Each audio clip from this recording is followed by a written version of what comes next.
Welcome to A Quest for Metal, and I'm joined again by Robert Walton of the Metal Meltdown. It's been a year since the last collab, and oh my goodness. It's been a year since we did overrated albums, and guess what?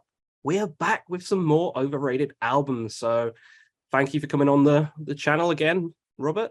Hopefully we have some fun and trigger some Thank you for having me. I'm pumped to be here, pumped to talk even more about music that is, in my opinion, highly overrated.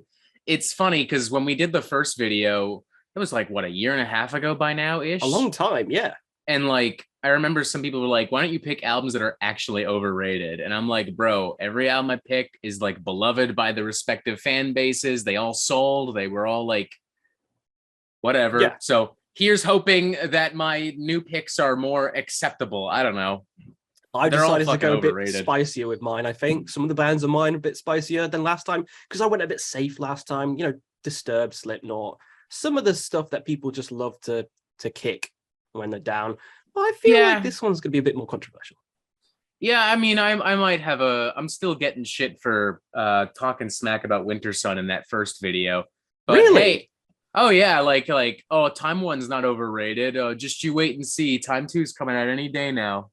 Oh, and it's like I if I'm not mistaken, I said in that video that if Time 2 doesn't exist, and if it ever does come out, I'll eat my shirt on screen. No, I remember you saying that. And I stand by that, folks. It's been a year and a half, and there's still no word, not even a peep about Time 2. Nothing. Still not out. Yari's just been, I don't know, just posted pictures of his face on Instagram the entire time. He's word. He's off doing literally anything else. That's what it is. And I don't, like, if you were to make an album, like if your goal was to make an album, the past 2 years was kind of the perfect opportunity to do it. Because like no one was touring, everyone was told to stay home. And like, you know, if you're a guy, there was fucking Trivium made 2 records. And then Matt Heafy went off and made the fucking black metal side project, Ibaraki or whatever. That was amazing. Yep. Like there's no fucking excuse. And that guy still went on like 2 massive tours.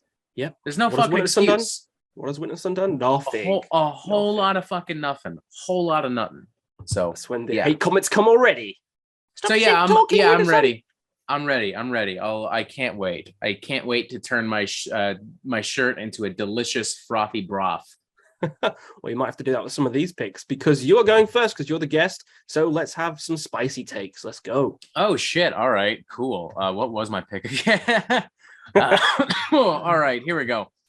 All right, ladies and gentlemen, my first pick. This is an album that this is one of those albums you don't really know unless you know it, if that makes sense. This is not something that's being widely talked about in the way that we talk about classic records from Metallica, Iron Maiden, Ozzy Osbourne. But it is a very important record. And particularly if you love black metal and specifically the subgenre of war metal. Okay. So my first pick is Fallen Angel of Doom. This is the debut album from Canadian black metal, war metal band Blasphemy, released back in August of 1990. Spicy. Oh yeah, we're getting spicy right off the back. Terror Magazine called this, and this is a quote directly. They said the album was heavier than the entire forest of Canada falling on your big toe, and they included it on their list of the heaviest albums ever. It is a massively influential album to the development of war metal. An argument can absolutely be made, considering that this was released before seminal records from Mayhem, Dark Throne, Enslaved, Immortal, that it's also very influential to black metal. And I think it sounds like absolute fucking shit. It's I do not understand. I don't fucking get it. Like, I fucking don't. Like, this is just like a 30-minute, 40-minute glob of nonsense. Just the most unintelligible riffs and vocals imaginable. It sounds like it was recorded like in a cave, and I don't mean that in a jokey way. I mean that in a literal way. If you told me this was recorded in a cavern on like the Mount Doom, like if you told me this was recorded in a cavern in a mountain, I'd fucking believe you. It just sounds absolutely ghastly. And all the riffs bleed together. It's just a hodgepodge of like lazy death metal, black metal riffs and beats. I had trouble even listening to this all the way through in preparation for this video. Like halfway through it, I just fucking turned it off. I was like, I can literally go outside and scream and bang some rocks against the wall and get basically the same product. Like, so fucking overrated. I feel like already we're going to get some spicy comments just from this very first one. Yup. And I know what they're all going to say. They're all going to say, you don't know what black metal is. You're a millennial. You're a soy boy. You probably listen to Deaf Heaven and other gay music and hipster music. You don't know what real black metal is. By all means, bring it on. I've heard it all. I've heard it all. Bring it the fuck on. I don't fucking care. It's a terrible fucking record, no matter how hard you cry. Now, I like the record, but I feel like it is overrated, not underrated. I feel like it is overrated as well, actually. I do enjoy it.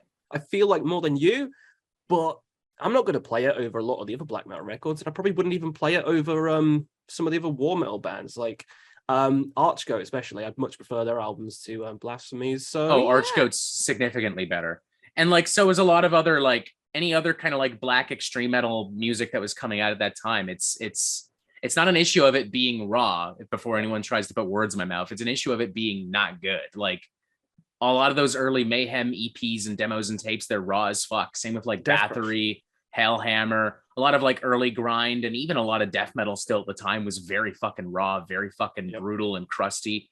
Still good. This just isn't. I don't feel like a really high quality remaster would fix a lot of the problems with this record. I don't think it would. Like it's just fundamentally not very well written or interesting. Not in my opinion, at least. Oh yeah, real spicy right off the back. My next couple are going to be pretty spicy as well, I think. All right. I decided I don't think anything on my list I actually hate. So I kind of went for ones that are popular that I still like, but I feel like they're vastly overrated compared to some of the other stuff in the discographies. Okay. So my first one, let's rip the Band-Aid off and talk about Maiden. Let's talk about which one? Let's talk about Iron Maiden. It almost doesn't matter which one, but doesn't matter which one. Doesn't matter. No, I love Iron Maiden. They're the band that got me into heavy metal. First show I ever went to was Maiden. I love pretty much most of their albums, and I enjoy this album as well. But some people praise it like it's the greatest thing Maiden's ever done. And I'm not talking about Number of the Beast. I'm talking about Peace of Mind. I think Peace of Mind is overrated as fuck. Interesting. Now, the first half of Peace of Mind, yeah, it's killer. It's killer. You know, Die With Your Boots On, Flight of Icarus, The Trooper. It's sick. Where Eagles Dare, the drumming, I love it. The second half loses me. Like, nothing in the second half is even close to as good as the first half. To Tame a Land's okay, but aside from that, Sun and Steel, I'm not a big fan of that. And Quest for Fire is cheesy as fuck. On a quest for fire. I don't like that. I don't like that song.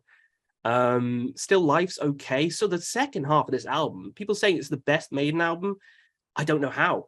I literally don't know how, because Number of the Beast, even though that's, people would say that's overrated, that has like Halabilla name at the end of the album. There's like Number of the Beast in the middle. There's like Invaders. I think Invaders is pretty good. Children of the Damned, yeah. Yeah, I love Invaders. I never understood people being like, Number of the Beast is overrated.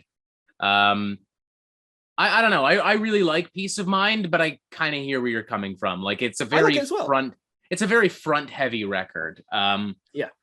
Yeah, I don't know if I'd say it's overrated per se, but it's definitely not maybe their best. But I mean, I still love it. It's still great. No, I still really enjoy it. Like the first, I don't know, 6 or 7 Maiden records are just really fantastic. But that's the one that always boggles my head when people say it's better than Number of the Beast or it's better than Power Slave. And I'm just like, don't know. Don't know about that. Power Slave, I would argue, is a little overrated. I don't think it's nearly as strong as Peace of Mind and Number of the Beast. Oh, really? We're going to argue on this. That's my favorite Maiden record. This is another, but this is also a case where I'm like, I don't by any stretch dislike Power Slave even. Like, I don't hate it. It's just something where I'm like, yeah, I don't return to it as often as the other records. I think they're produced better. I think they're more consistent. Like the worst Iron Maiden album is still better than most bands' best albums, at least as far as the 80s Maiden output is concerned. Like we can debate all we want about Brave New World is my favorite. Brave New World's a great record. That's it. really good. That's like it's weird to say. I don't want to say modern because it's like 22 years old by now, but 2000, crazy. Yeah, it is funny when people are like, "Oh, it's one of their best modern albums," and I'm like, "That was 20 years ago, man. That's not that We're modern." Getting old. Like, yeah, unfortunately. But yeah, again, this is a pick that I don't think is bad. I actually really enjoy it, and some of the songs are some of the best I've ever written. It's just I feel it's really front heavy, and for me, it's more overrated than Number of the Beast, Killers, Iron Maiden. It's more overrated than them. So that's my pick. I like that like total polar contrast of like this album's fucking garbage. It's fucking stupid to being like, it's good, just not as good as this other one. That's what I went for with my list, but shit. Oh well, it's all fun. For me, it's another one that I'm gonna piss some people off for sure. I'm definitely gonna piss some people off with this. It might not be a colossal surprise if you know me well. Then it's already, it's already pretty well documented that I'm not a massive fan of this particular record from this particular band. My second pick for most overrated album of all time is De Mysteriis Dom Satanis. I knew it. I knew that was going to appear. Debut studio album from Norwegian black metal icons Mayhem. Now, allow me to stress, I understand why this is an important record, and I think there are good qualities about it.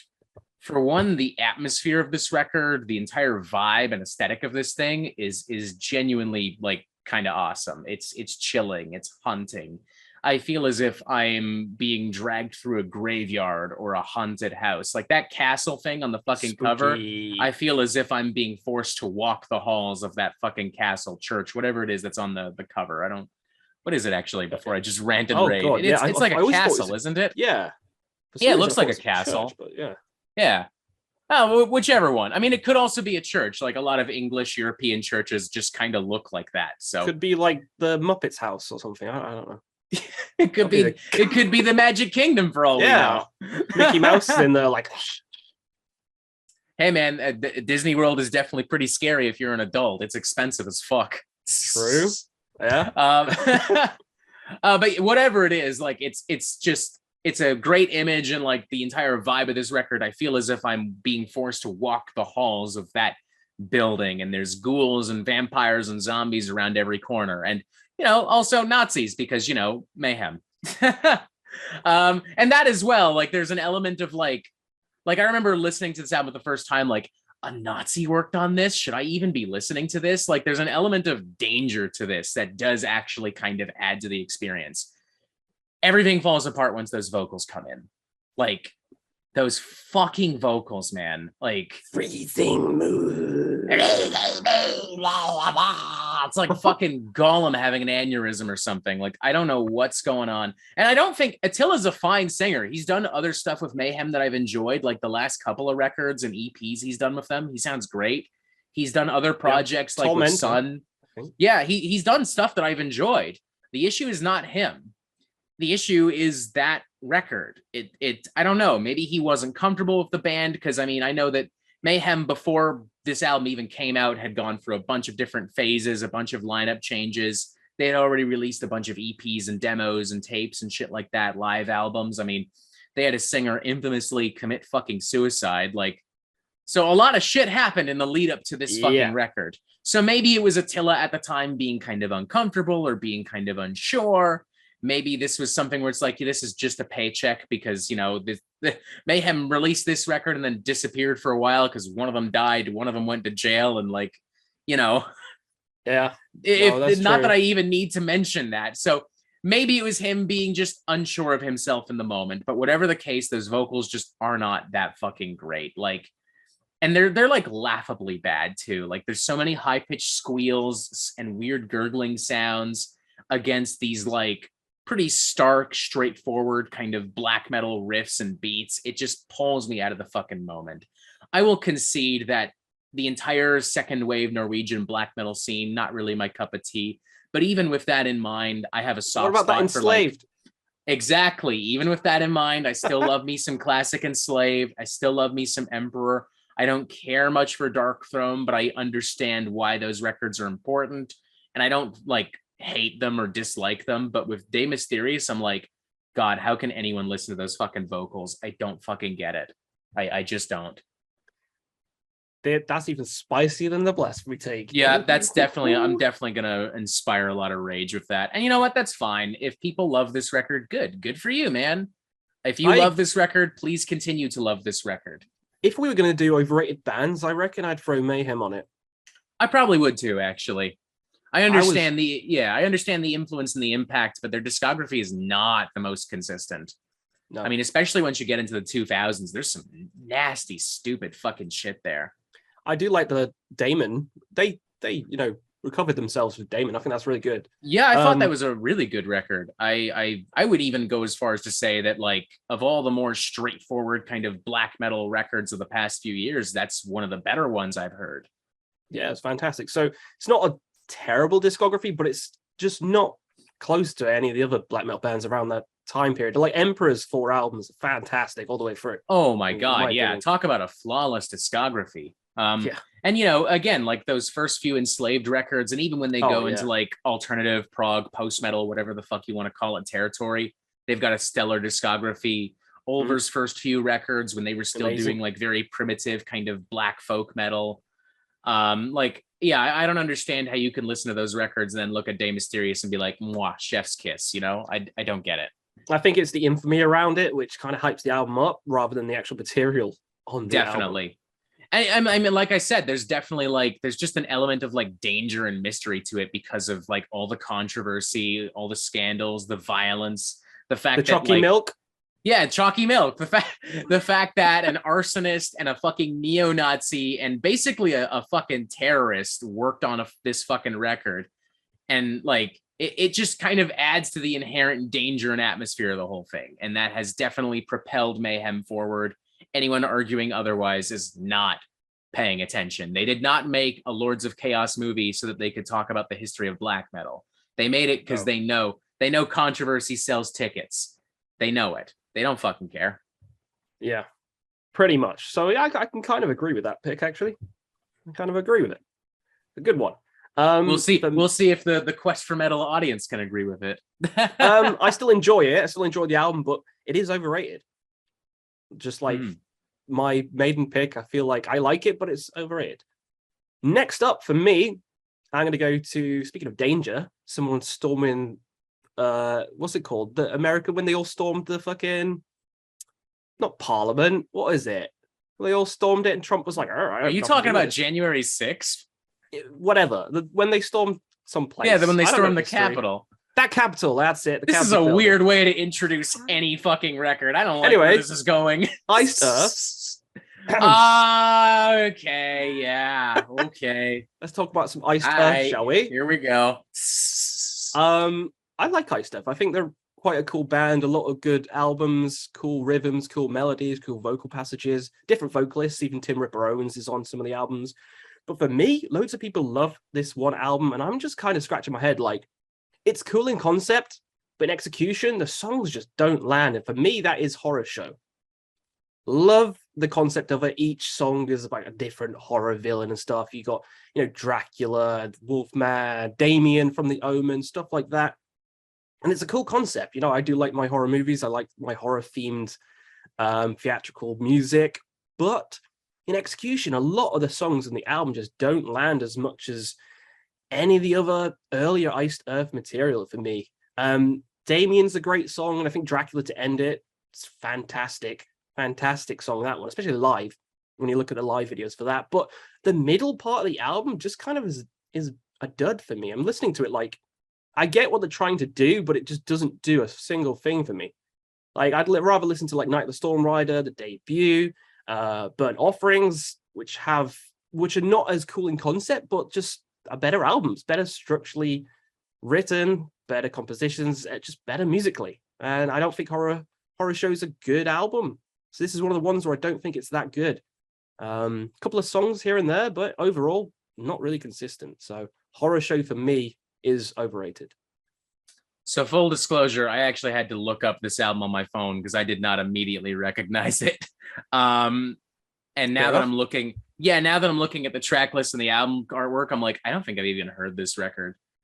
So therefore I won't comment, but I will say Iced Earth in general, I feel, is a pretty overrated band. Like, I don't hate them per se, but I haven't heard anything from them where I'm like, whoa, blows you away, maybe. This is amazing. I have to check out the rest of their discography. I always thought they were a pretty subpar kind of a American heavy metal, power metal band. Like, whatever. Like, when that Capitol Hill shit happened, when January 6th happened, and people were like, oh man, I don't know if I should be listening to Iced Earth anymore. And I was just kind of like, I wasn't listening to him to begin with, so whatever. Like, I don't fucking get, whatever, man. But yeah, I mean, he's done some other stuff that I've enjoyed. Like, he produced the last Witherfall record, which, sorry to let y'all know, will probably be the last thing that guy works on for a while, for obvious reasons. But yeah, in general, Iced Earth has just never really been my cup of tea. And even the way you're describing like the whole concept of this, I'm like, that's been done so many times. Like, if I had a nickel every time some fucking metal band was like, oh, this is a concept album about classic horror movies or classic horror monsters, I'd be fucking rich, man. I wouldn't need to I wouldn't need to work. I wouldn't need to do this. Like, it'd be done. Like Einstein Kills, Macabre, Exhumed, the list goes on and on and on. Yeah, I don't know. It's yeah, maybe it's amazing. I don't know. I haven't listened to it, but not really. Yeah. You're not missing out on much. Yeah, it definitely doesn't sound like I'm missing out on a fucking thing, but whatever. Yeah. Iced Earth fans, feel free to tell me how whatever. Go ahead. I'm sure they will. I'm sure they will. Mentioning January 6th in particular, I hope you're aware that that's gonna really fuck up the algorithm of this fucking video. Especially you might unintentionally attract some bizarre motherfuckers. Well, we're bashing Maiden, we're bashing black metal, bashing everything. Oh yeah, you're gonna attract all kinds of angry, sad people. It's gonna be very interesting for sure. All right, so back to your pick then. Oh yeah, my turn? Yeah, your turn. Cool. I'm gonna just look up some details of this fucking thing. I mean, I know what it is. I'm just like, It's Maiden Metallica. Maiden Metallica, exactly. Priest Terror. All right. Priest Terror. Now that's horrifying. Yeah. All right, so my next pick is an album that honestly I kind of enjoy. I mean, I don't love it, but I don't hate it either. But I hear, like, anytime I bring this album up, you get a lot of people that are like, oh my God, this is so good. This is one of their best fucking records. And, you know, when it came out, it was a big fucking hit. Like, it peaked at number 4 on the Billboard charts. It's certified platinum in the United States. So it's objectively a very successful record. I am talking about Youthanasia, the 6th studio album from Megadeth, American heavy thrash metal icons. This record is mostly just kind of boring. Like, it's not bad, and it's not even because it's like it's slower or it's more basic than like the other records. It's just not that interesting. Like, I struggle, like, even now to remember a lot of songs from this record. Like, the only song on this record I genuinely enjoy from start to finish is Train of Consequences. That's a fucking banger. Yeah. Absolute bona fide motherfucking banger. I challenge anyone not to fucking dance and sing along to that number. But like Reckoning Day is whatever, Elysian Fields, The Killing Road, Family Tree, even Atula Monde. Like, I prefer the version of Atula Monde from United Abominations. What, with the guest vocalists? Yeah, with Christina from Lacuna Coil. Yeah, and another thing too is, like, this is a pretty transparent, like, kind of attempt to make their Black Album. Whether metal bands want to admit it or not, every metal band at some point in the 90s tried to have their own version of the black metal, of the Black Album. And even today, bands still do that. Like, what was it? The last Disturbed record, Evolution or whatever. Oh, God. Yeah, you had David Draymond come out and basically be like, this is our Black Album. Like, we want this to be our version of the Black Album. And yeah, I mean, I guess they succeeded in the sense that it made a lot of money, but I don't know. I'd rather listen to the Black Album over Evolution. Oh, yeah, easy.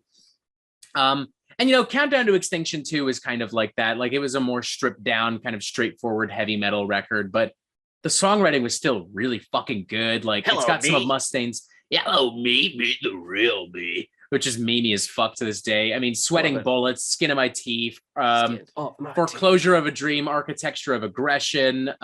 There's tons of great songs on there. "High Speed Dirt" too, with that awesome little fucking like acoustic bluesy solo out of nowhere in "High Speed Dirt." I fucking love that. That's such a banging number. So yeah, the issue is not that it's a more straightforward hard rock heavy metal record, because I love Countdown to Extinction, and that's exactly what that is. The issue is there's just no momentum or energy to this. Boring as it's a really boring record, and this is an issue Megadeth continues to have this issue through the 90s. Like, the following record, I don't even remember the name of it off the top of my head, but it had Trust and She-Wolf, and that's about it. Risk, if Risk were a 90s college rock record, it probably would have done fine, but the fact that it's a Megadeth record, it just, bombed. System has failed like it had back in the day, which I remember being on Duck Dodgers. That's it. Duck Dodgers. Yeah. Yeah, like Megadeth, from Euthanasia all the way to United Abominations, it's pretty rocky for Megadeth. But this record, is legitimately seen as a classic by a lot of people. It sold a lot of fucking copies. It's still one of their best-selling records, if I'm not mistaken. And I don't get it. I don't know. I agree. If I'm I don't know. I don't get it. I love Megadeth. I don't fucking get it. My Megadeth. Oh, maybe Megadeth. I mean, he did have some pretty sus lyrics on Dystopia, where it was like, oh boy, someone's been spending too much time on InfoWars. Megadeth, we just created a new thing now. I can't remember what I was going to say. Yeah, my Megadeth ranking, I think Youthanasia, I don't know where it was, but I don't like it as much as any of the earlier ones, or even Countdown, or even stuff after that. I actually much prefer 13 to Youthanasia, which people hate. Oh, I wouldn't go that far. I would. No. Deadly Nightshade, better than anything of Euthanasia. I do not like opinion. 13 even a little bit. That is... You know what gets me about 13 is that it's not even really a record. It's a glorified compilation. B-sides. Yeah, it's a lot of B-sides. Like, there was a song that was from Guitar Hero, another song that was from a game, Good Never Dead or whatever. Songs that were left over from previous records, songs that were left over from singles and other compilations that were remastered, and there were only really a couple actually original songs on that fucking thing. That's true, but I like all of them. I don't know, man. I just... That's my spicy take. Yeah. That's my spicy one. Yeah.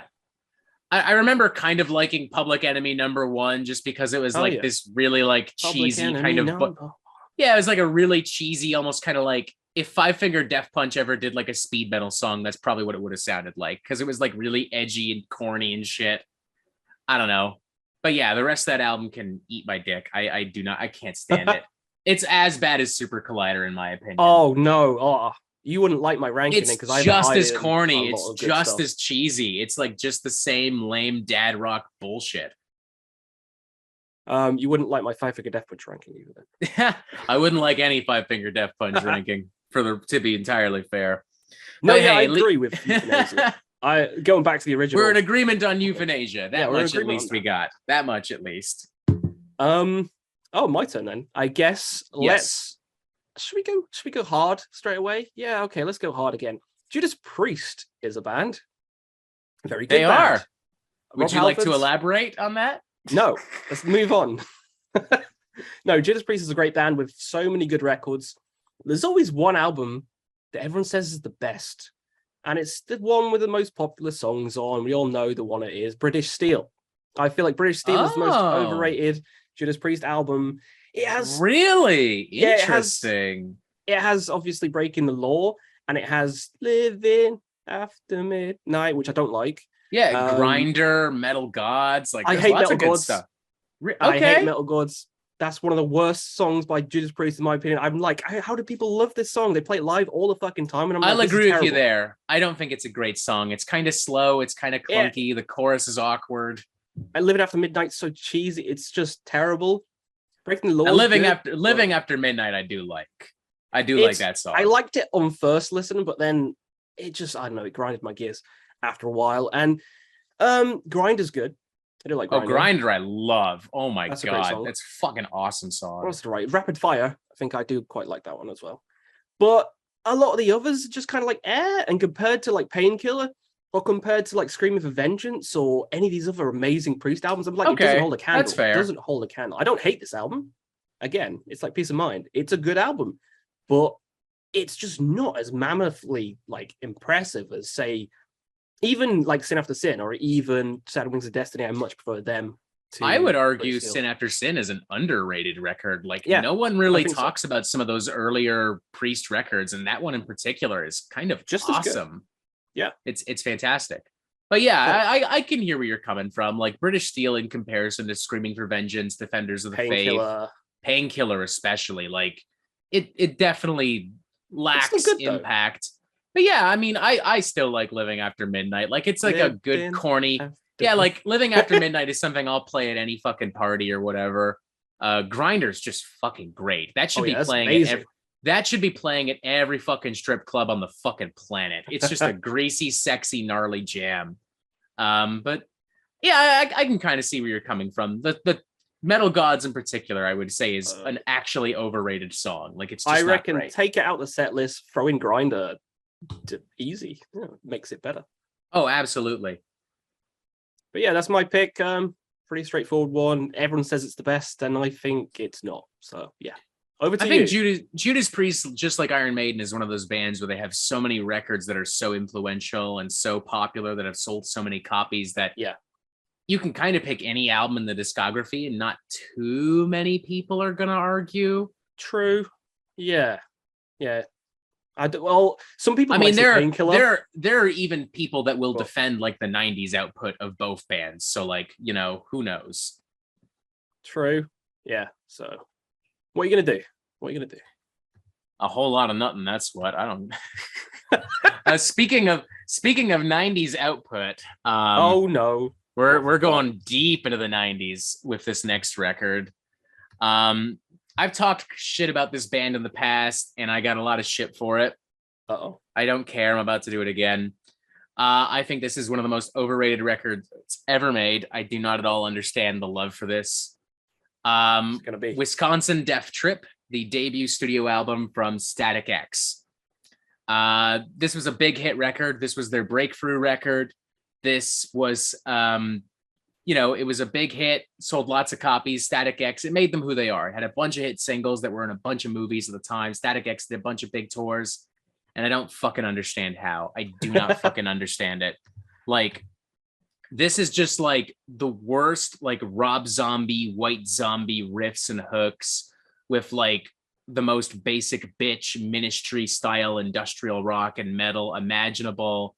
And a bunch of synthesizers and like corny over the top vocal antics.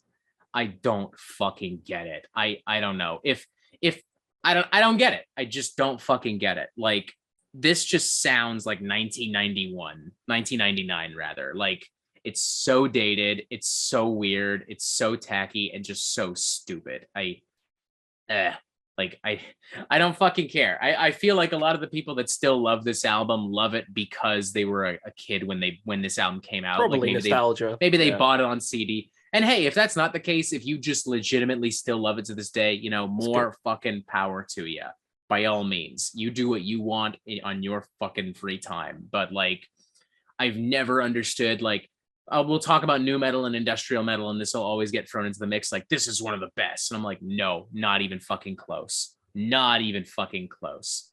I agree. I've never been into Static X, like, at all. Not even any of the stuff. So for me, this one, yeah, sure. I'll just take your word for it. I'm not actually listening to the album. I remember I actually had I did like a video when it went about when rock and metal bands should retire a bit ago. And I brought up Static X as a great example because, like, they haven't had a hit record in years. They haven't had a hit single in years. The main singer died. Wayne is long gone. And it's not even that he's gone. It's that they got this guy masquerading on stage in the most tacky fucking cosplay imaginable. Oh God, I haven't seen that. Oh no. Oh, you don't know? No, I didn't know. So the singer that they have, he's cosplaying as Wayne Static. Like, he's wearing a mask and a costume, and it's really gross and tacky. It's so gross. And like, they've continued to tour, but like, we're talking like state county fairs and like really small town shows and shit like that. Like, they haven't been to Toronto or really outside of North America in a long time. The last time they were in Toronto, granted, COVID might have prevented them from traveling internationally. That's a fair argument. But I'll say this, the last time they were in Toronto, they played a venue called the Opera House, which is a decent sized venue. Like, Cannibal Corpse plays it usually when they come through here. Soulfly, Death Heaven, like relatively well-known and successful bands. And Static X played it, and they didn't even fill the venue to half capacity. Wow. Like, it's not a mass. I've been in that venue when it's empty. It's a sad fucking sight. So yeah, maybe Static X is really popular at all the small town county fairs, and like, you know, maybe they'll headline like a smaller stage on something like Mayhem or whatever the fuck, or Not Fest. But like, yeah, they're irrelevant. This album's lame as fuck. The only reason they're still around is because people have nostalgic memories of this record. That's it. Yeah, I have nothing to say. I don't really enjoy the band at all. So yeah, for those of you, for anyone who doesn't know this record, just listen to that opening sequence from the first Blade movie where they're in the club. Just take that fucking soundtrack, like that club song, and add like the shittiest industrial rock guitars ever, and boom, that's this album in a nutshell. No, don't fuck with the Blade soundtrack. I know, don't fuck with Blade. If the new fucking Blade movie does not have anything even remotely like that, canceled. Done. End of story. Just done. I don't care. I don't fucking care. Blood going everywhere. Yes. That's what we want. Just do it. Instead, they'll have Blade backflipping off a building going, lickety split, off I go, like a corny catchphrase or some shit. And I'll eat it up. Because I'm a fucking nerd, but I'll also sit there and be like, ugh. Like, why? All right, my pick. Since you just mentioned a band called Cannibal Corpse, let's talk about a band called Cannibal Corpse. We're going bad today. Now, this one got me loads of shit on my ranking. Both rankings I've done. I've talked shit about it before, and it's one of the most famous albums of the band. So, Butchered at Birth is the album I'm choosing. I'm out. Bye. Fuck you. It's my least favorite album the band has done. Like, easily. Wow. And it's the sound of it is terrible. Oof. Chris Barnes' vocals are terrible. They much improve on Tomb of the Mutilated. His vocals get better, and then on Bleeding it gets even better. And Eating Back to Life sure was before Butchered, but that's more of a flashy, fun album, whereas Butchered he tries to go a bit darker and deeper on it. And none of the songs for me, this is maybe a personal one, none of the songs hit. None of the songs. I think Meat Hook Sodomy is pretty good. I think Vomit the Soul is okay, but the rest, I'm just kind of like, they do it better on Tomb of the Mutilated. So when everyone's saying Butchered is the best, I'm like, they've done everything better on Tomb. The songwriting's better. The singing's better. It's just a better album. So when people say Butchered is the best, I'm kind of like, have you not heard The Bleeding? Have you not heard Tomb of the Mutilated? It confuses my head. Yeah, this one is a personal one that I just don't understand. You're going to say it's your favorite. It's one of my faves, if we're being honest. It's funny that you're like, oh, the production's terrible, sounds terrible. Chris Barnes sounds horrible on this. I actually think it's... I mean, he's not a great singer in general, but I think he sounds pretty good on this record. And I actually think the production I think it's kind of awesome. I mean, that percussion, drum-wise, that's the kind of production I think you want. Like, it's pummeling, but it's like crystal fucking clear, and the riffs are scuzzy, but they're heavy and like it's the scuzziness of it I don't like.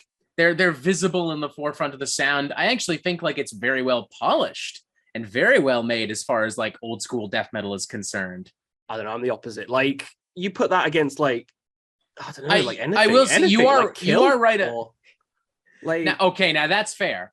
But like, you are right that Cannibal Corpse is a band that over time gets way better. Way better. Corpse Grinder he's a legend. like especially like from Kill onwards, Cannibal Corpse has just been Torture, on a fucking roll. Skeletal Domain. Even that record they did last year, what's it called again? Beyond Black or Wretched something. They all kind of bleed together at a certain whatever. Red and the Black, and I think Wretched Spawn, you just mix them both together. But they had another one. The one that goes kill, brutal. Yeah, the evil yeah, one. but Goes, the one the one they did last year was great. And of course, like the Bleeding, Tomb of the Mutilated, but I still really like Butchered at Birth. It's actually one of the few Cannibal. It's one of the few Cannibal Corpse albums I own on vinyl, actually. Shit, I know, because like this is one which isn't going to get me any friends. I know that. I'll hold my hands up because I see everyone with Butchered at Birth shirts and I see everyone saying it's the best, which is why it's making it onto this list, because everyone loves it and I don't. So I think it's overrated. So I think Cannibal Corpse is one of those bands where like even their worst albums are still pretty good. So like everyone has a completely different opinion. Like and that's fine. Like if some people can't stand Corpse Grinder, some people can't stand any of the stuff past Chris Barnes, and I'm like, what? Which I think is so stupid. Like I'll concede that like Vile's not that great of a record. Like that's maybe my least favorite from them, along with the debut. Although even then there's still some good songs on there. But I mean Corpse Grinder just gets so fucking good. Like it just gets better, and Barnes goes the opposite direction. He gets worse and worse. Like I mean he still sounds okay on like maybe the first two 6 Feet Under records, but like by the time we get to the 2000s and we're doing like Graveyard Classics, it's like, oh my fucking Lord. We're gonna get it. We're talking about Chris Barnes. We're gonna get the famous E. We're gonna do it. Yeah, we can do it. Sure. This is literally how he sings across the album. He just does this for like 40 minutes. There you have it, folks. You got your E. There you go. But yeah, I mean, like, that's exactly what he sounds like on like new records like Torment, Graveyard Classics 4, Nightmares of the Decomposed. Just and like I don't know, it's been like 2 years since he's done a record and he puts them out like clockwork too. So don't be shocked, folks, if before the end of the year there's a 6 Feet Under record, another Graveyard Classics or something else. Don't be shocked, or even maybe next year, like maybe COVID would have delayed the recording process. Who knows? Hopefully. But expect a new 6 Feet Under record within the next year or so, and expect it to sound like that. Expect it. Don't be shocked. Don't get up in a rage. Just it's inevitable. You're all in for just prepare for it. But I mean, as much as I don't like the modern Barnes output, I will defend Butchered at Birth. I think it's a really solid old school death metal record. Fair enough. Just like I'll defend 13 somehow. Yeah, I don't know how. Everyone hates that. We need to do an underrated one. I'm throwing 13 to each their own. Well, Overrated Albums Part 3 of the Overrated Albums Cinematic Universe. Yes, we need a Part 3. Just keep on going. Like Wide X same with the vinyl videos. Just keep like making them over and over and over. Yeah, make it a yearly thing. Oh, fuck yeah. All right, your last pick, is it? Yes. Yeah, last pick. All right. We're jumping significantly further into the future now. I might I got in trouble for talking about this album on the Metal Meltdown last year when it came out. I got in a lot of trouble actually last year. What's it gonna be? I want to open this up by saying if you love this album, great. Good for you. I'm so fucking happy for you. I'm so happy that you got way more out of this album than I did. I do not enjoy this album. I do not understand the hype and the love for this record. We're talking about This Place Will Become Your Tomb from Sleep Token. So for those of you, the backlash got so bad I had to remove the video. Holy shit. I was just constantly getting messages about this fucking record. Like, wow, I remember that review as well. As recently as like 2 months ago, I was getting messages from people saying like, how fucking dare you talk shit about Sleep Token? I will fucking attack you. I'll get you canceled. I'll murder you. Like, it was unreal. And like, I don't get it. I don't understand why there's such a hostile, visceral reaction for any record, frankly. Like, there's no need to get that. There's no need to get that upset about any fucking record, period. Yeah, exactly. But especially for Sleep Token, because I'm like, it's just so melodramatic and mopey. It's a bunch of like, it's like the worst elements of like alt metal and prog metal with like some hardcore stuff just kind of jumbled and thrown together. The vocals are so over the top. The lyrics is just like mumbo jumbo nonsense. Like it's nothing. It's introspective dribble with like some cosmic nonsense. Like the salt is all, the salt will drown your eyes and I will feel the love. Like it's just not, it's nonsense. It makes no fucking sense. Like I remember I got shit in that video for like making fun of the singer because he has all these weird vocal inflections that like he's so melodramatic and he wants to sell how emotional he is. So like he can't just go, "I love you, you are great." He has to go, "Oh, I love you, you're so great." Like he's fucking Eddie Vedder or some shit. But like, when are we gonna get a Meltdown album? I want a Meltdown album. The Meltdown, yeah, it'll have tons of guest stars, but it's actually just me impersonating tons of people. Chris Barnes, Sleep Token, you do it all. Yeah, like I remember people telling me too, like it was really disrespectful for me to imitate the singer, and I was just like, I've made fun of Chris Barnes and no one's cared. I've made fun of Rob Zombie and no one's cared. I've made fun of Psycho Sinner, Psychosexual, whatever the fuck, God, Jeremy. Forgot about that. No one fucking cared. Like. But for some reason, Sleep Token is the one where I'm like, nah, I've crossed the fucking line. And it was bad. And like, again, and I've talked to people too. Like when I did the interview with Ash Gray from Venom Prison, he was like, oh yeah, Sleep Token is one of my favorite records of 2021. And this topped a bunch of other best of lists from 2021. I remember seeing it on a lot of people's yeah. So like, and look, again, folks, if you love it, great, good for you. But I don't fucking get it. We're just going to have to agree to disagree, or at the very least, agree not to attack each other. Please and thank you. Can we at least agree on that? That there's no need to go ape shit over this. Yep. So, I mean, did Robert jump through the screen and strangle me when I was talking shit about Butcher the Birth? No. No. He might do later, though. No. Oh, no, I won't do it. I've got way better things to do than like, I got way better things to do than freak out over somebody disagreeing with me. Like, period. End of fucking story. And the whole concept of Sleep Token is weird to me too. Like, I don't know if you know much about the background of this band. And the cool atmosphere. Yeah, it's a cool kind of gimmick.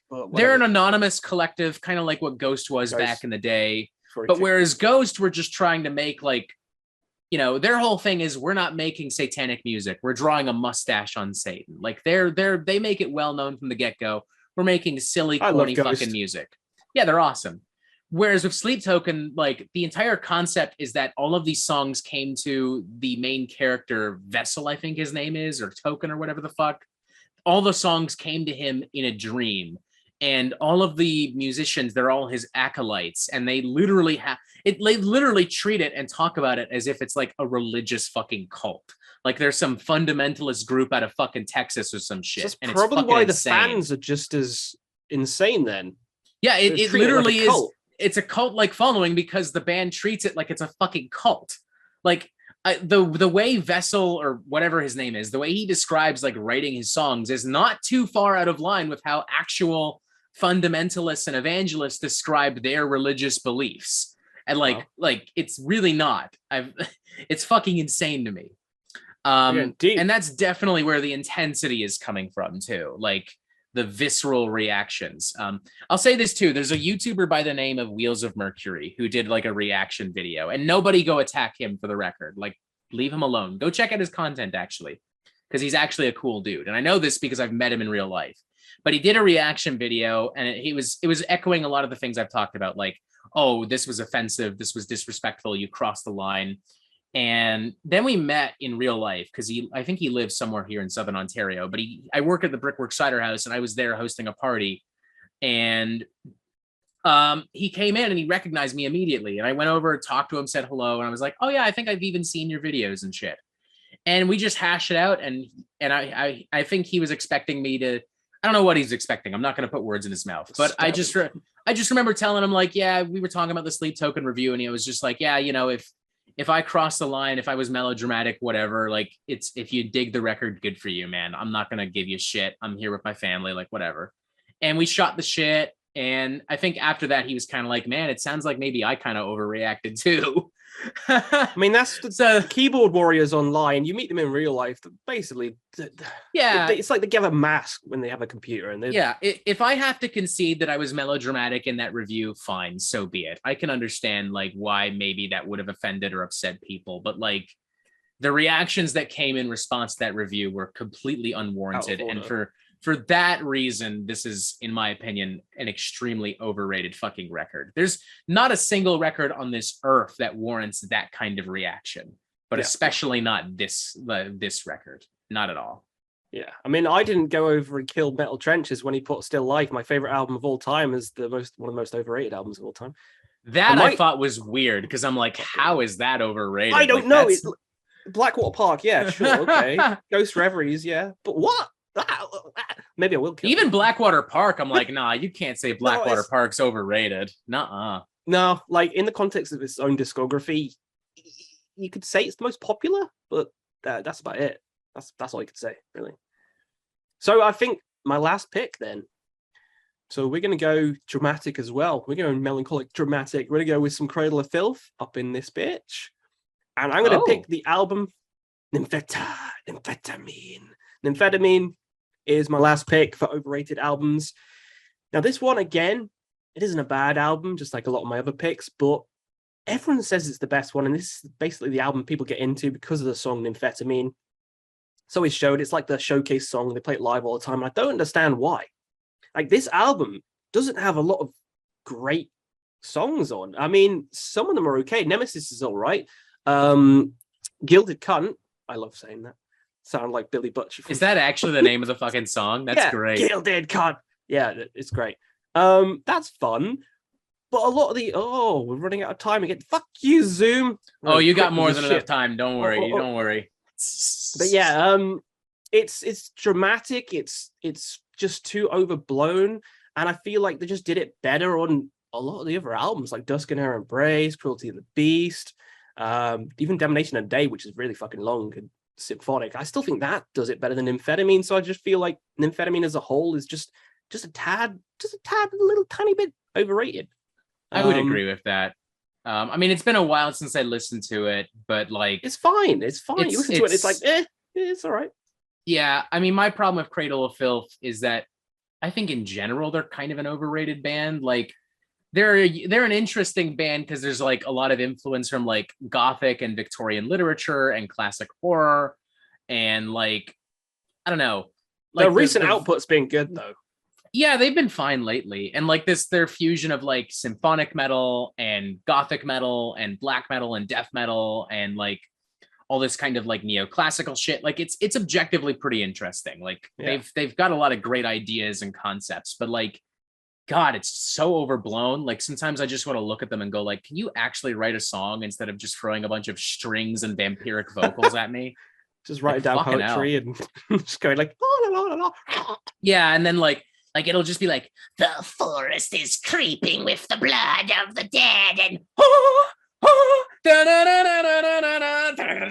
like it's so much. Like we've had Chris Barnes, we've now got Danny Phil, Sleep Token, Vessel, whatever the fuck he's called. It's yeah. They're just gonna run through them all. Meltdown album. Sure. Yeah, I'll set up a Patreon for it. Oh yeah, I think you'll get some money for that. I might actually. I mean, I wouldn't get like a ton of money, but I could picture someone being like, "Hey, here's a couple of bucks here and there. I could, maybe rent out a studio for an hour. We'll see." Hell yeah. Well, yeah, Cradle of Filth, Nymphetamine is my last pick. So that any honorable mentions before we leave everyone? Yeah, I couldn't pick a particular album, but Dream Theater. I had trouble picking a particular album. And like, look, I guess you're right. Yeah. If you love Dream Theater, great. I'm not going to argue these people are untalented because they aren't. The technical skill alone shows that they're very talented, but they cannot write fucking songs to save their goddamn fucking life. They can't. Or at the very least, they haven't been able to for a while. Like their last few records have been sloppy and boring as fuck. The last record I wasn't a big fan of. Yeah, the last record I wasn't a big fan of. The last record is every Dream Theater cliche, but like watered down to hell and back. James Labrie literally phoned in his vocal performance. Like he didn't even show up to the studio. Like literally he fucking phoned it in. So like that says it all to me. But yeah, I can understand why the early records at least are appreciated, but in general, Dream Theater is...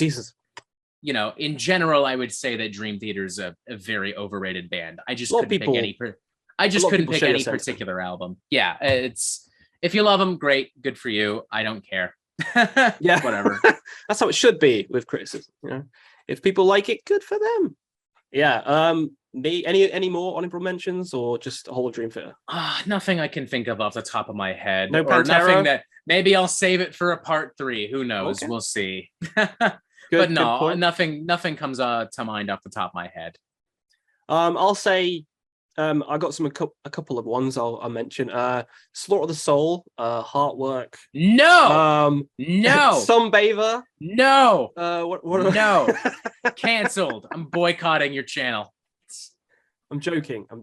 I will say this though. I don't think Slaughter of the Soul is overrated, but I do think it's high time that mellow death and melodic metalcore bands look to at least one other album for inspiration. Like, there is other stuff out there, guys. Yeah, there's other stuff. It doesn't always need to be Slaughter of the Soul 2.0. Looking at you specifically, Cataclysm. Like, their whole career is basically just like, yeah, let's do Slaughter of the Soul, but forever. 20th time. Yeah. Well, that's good fun. Yeah. But yeah, not overrated. Fuck anyone who says otherwise. That is one thing where I'm like, I'll fight you on this. Nuh-uh. It kickstarted 2 entire genres. Don't you dare tell me it's overrated. That's true. Yeah, this has been fun. I feel like if I was gonna do a band like you did with Dream Theater, it would probably be Pantera. I know you just got Pantera video out the way, but I got some shit. So me saying this is get some shit. But all the tough guy persona and all the music, I just don't.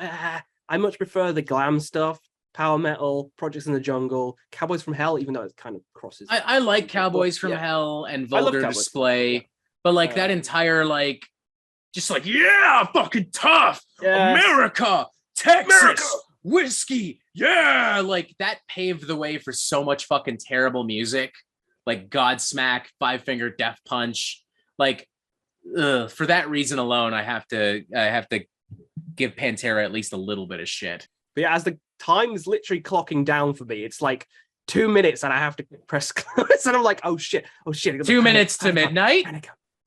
Yeah, I got the Iron Maiden flag. Yeah, so I had a good time. Did you? Yeah, thanks for having me. If y'all haven't subscribed to the Metal Meltdown, do it. I don't know, if you haven't subscribed to Quest for Metal, you just clicked on this out of sheer chance. Subscribe to that channel as well. Thanks for having me, Questy. Looking forward to doing this again, hopefully with more time on the clock next time. Hell yeah. On that note, we'll see you again on another Quest for Metal.